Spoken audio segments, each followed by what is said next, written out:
10টা পাম্পের মধ্যে ধরেন 8টা পাম্প বন্ধ, 2টা পাম্পে তেল দিচ্ছে। সব গাড়িগুলো এই এক পাম্পে আসে, তখন সিরিয়ালটা লম্বা চলে যায়। আজকে তেল না দিয়ে মনে করেন আমি বাসায় যেতে পারবো না। আলটিমেটলি আমি আজকে তেল নিলে হয়তো 1 সপ্তাহ বা 10 দিন আমি চলতে পারবো। আমার এক ট্যাঙ্কি তেল 4-5 দিন যায়, কারণ অনেক দৌড়াদৌড়ি করতে হয়। আসলে 4-5 দিন পর পর এইভাবে তেল নেওয়া যে কী পরিমাণ কষ্ট হয়, যারা লাইনে দাঁড়াচ্ছে তারা ছাড়া আর কেউ বলতে পারবে না। আর সব পাম্পগুলোতে যদি একসঙ্গে তেল দিত তাহলে এত সিরিয়াল হতো না। শুধু মানে 10টা পাম্পের মধ্যে ধরেন 8টা পাম্প বন্ধ, 2টা পাম্পে তেল দিচ্ছে। সব গাড়িগুলো এই এক পাম্পে আসে, তখন সিরিয়ালটা লম্বা চলে যায়। সকাল 7টা থেকে লাইনে দাঁড়ায় আছে। একদমই নেই, একদমই নেই, মানে 1 লিটারের নিচে তেল আছে। আমি জব করি। আজকে তেল না দিয়ে মনে করেন আমি বাসায় যেতে পারবো না। আলটিমেটলি আমি আজকে তেল নিলে হয়তো 1 সপ্তাহ বা 10 দিন আমি চলতে পারবো।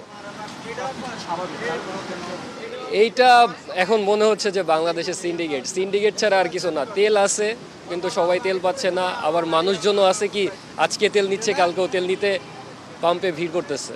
তেল আছে এক দাগ, রাত 4টা বাজে আইছি। একেবারে আপনার মহাখালী ক্রসিং পার হয়ে পরে সিরিয়ালে ছিলাম, এই এখন পাইলাম সিরিয়ালে। ঈদের আগে তেল দিয়েছিলাম, আজকে আইলাম তেলের লেগা। এই অনেক সমস্যা তেলের, আমি কি করবো।